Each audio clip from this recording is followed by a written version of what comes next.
മത്സരിക്കാൻ ആളില്ലാതെ ബി.ജെ.പി. പാലക്കാട് ജില്ലയിൽ 11 പഞ്ചായത്തുകളിൽ 43 വാർഡുകളിൽ പാർട്ടിക്ക് സ്ഥാനാർത്ഥികളില്ല. ബി.ജെ.പിക്ക് വിജയസാധ്യത കുറവുള്ളതാണ് സ്ഥാനാർത്ഥികളെ കിട്ടാതിരിക്കാൻ കാരണമായത്.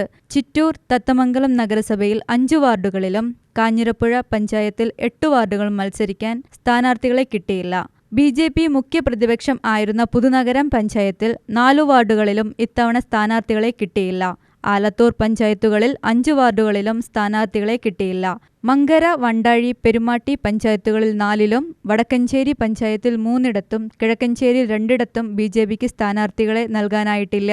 പാലക്കാട് നഗരസഭയിൽ ഔദ്യോഗിക വിഭാഗത്തിന്റെ അപ്രമാദിത്വത്തിനെതിരെ വിമത വിഭാഗം ശക്തമായി രംഗത്തുണ്ട്.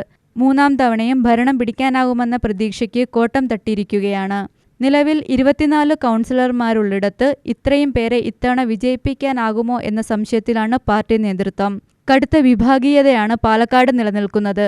കേരളത്തിൽ ആദ്യമായി ബി.ജെ.പി. ഭരണം പിടിച്ച നഗരസഭയാണ് പാലക്കാട്. പുതുനഗരത്തിന് നിലവിൽ 4 അംഗമുള്ളത് നിലനിർത്താനാകുമോ എന്ന സംശയമുണ്ട്. UTV news, Palakkad.